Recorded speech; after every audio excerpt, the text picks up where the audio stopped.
Did anybody know this was even happening in our country before Elon Musk talked about it in the Oval Office yesterday?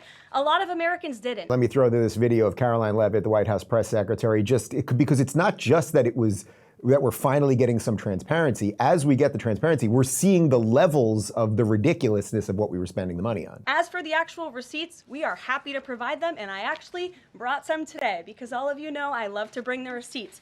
We have contracts upon contracts that we can send and provide this information to you. Let me be very clear. We are not trying to hide anything. We have been incredibly transparent, and we will continue to be. These are screenshots of contracts that DOGE found across our government. This is a DEI contract, $36,000 for U.S. citizenship and immigration services. That is against the president's policies and his America First agenda. This is a $3.4 million contract, a Council for Inclusive Innovation at the U.S. Patent and Trademark Office, Department of Commerce, another DEI contract that DOGE identified. I can continue to go through these. Oh, I love this one, $57,000 for climate change in Sri Lanka. What is this doing to continue the interests of the American people? Absolutely nothing. These are the line items across the federal government that DOGE is identifying daily. They're moving very fast. There's a lot of paper that we can show you, but we're happy to do it. This administration has been more than transparent about what DOGE is doing. And here's one of their tweets that they posted about the mine. I believe this is in Pennsylvania, where the federal employee retirement system is being processed. Did anybody know this was even happening in our country before Elon Musk talked about it in the Oval Office yesterday?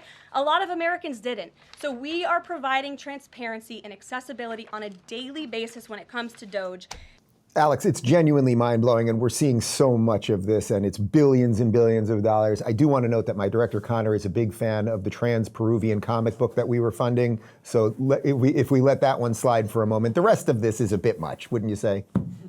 Yeah, the transgender studies in Ecuador for $25 million, you're right. Why not? They need to learn how to tuck it, and it's not cheap. It takes supplies and it takes discipline. So, yeah, I'm so happy. But what's really scary, Dave, are the bootlickers that are like getting mad that Elon Musk is auditing the government. I mean, how is this not a bipartisan thing? How is it that not both sides want to get a little transparency on where our money is going? And maybe potentially even the people on social services, if they had half a brain, maybe they would actually have social services that benefited them instead of Venezuelan gang members in New York City that get a free hotel room for, months on end.